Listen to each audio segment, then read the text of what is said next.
Hey y'all, welcome to Tears and Joy in Your 20s. I'm your host, Julia White, and I am so glad you're here. Navigating your 20s comes with a lot of highs and lows, a lot of freedom, and a lot of uncertainty.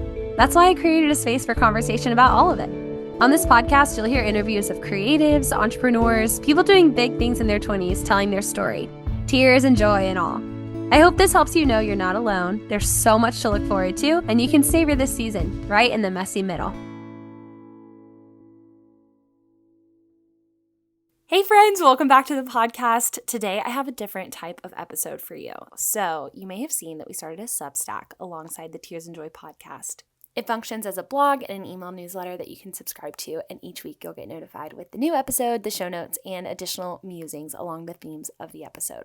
I've also started doing some essay form writing along the themes of this podcast, which I'm excited to share. So this is our first audio essay episode.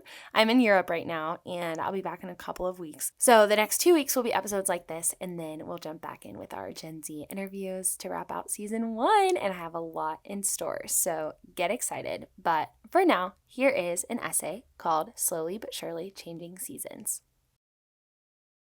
I'm going to Europe for 3 weeks, but I'll be in New York all summer, I said. It's already summer, Julia, my friend replied. I had multiple iterations of this conversation last weekend, and it left me wondering, how is it that some seasons seem to drag on forever and some completely sneak up on you? What really marks a season's end? I remember sometime in early March this year walking through Central Park and having the thought, I could ask God to make the flowers bloom early this year, and that would be easy for him. But he won't, will he? Nature has a rhythm about it that will always be somewhat mysterious and altogether out of our control. If I believe in an all-powerful creator and sustainer of the universe, which I do, and if that creator fully knows and loves me, which I believe he does, I could reasonably draw the conclusion that it is within this creator's power to make the flowers in the park bloom whenever I ask. But because I did not see those flowers bloom early, I know that it must not have been the best thing for the ecosystem of the park, the community at large, or even for me. And I knew, looking at those sodded flower beds, that this was not only true on West 83rd Street. The dreams, the relationships, the settledness I'm waiting on could each come in an instant, but because they aren't here yet, they must not be the best thing for me. The past 2 episodes of the Tears and Joy podcast have centered around learning to wait well and process over product. With both Lucy and Laura Lee, I spoke about the wrong ideas we can get in our heads as young adults, like if it's meant to happen, it must happen now. We also spoke about how deeply you can learn and grow in times of waiting, arguably much more than you can in the dream come true moments. In career, in character, in friendship, in health, it's a worthwhile feat.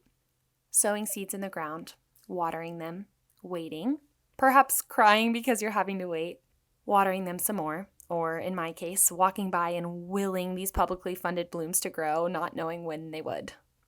There's nothing like early March to remind us that good things take time when your heart is ready for shorts and sandals, but the scarves and beanies remain in the rotation and your jeans seem to be on the brink of death. And then I witnessed an entire spring in New York City. As fickle of weather as weather can be, rain, snow, clouds, an earthquake, random glorious sunshiny afternoons speckled throughout. And then, week by week, the park was changed.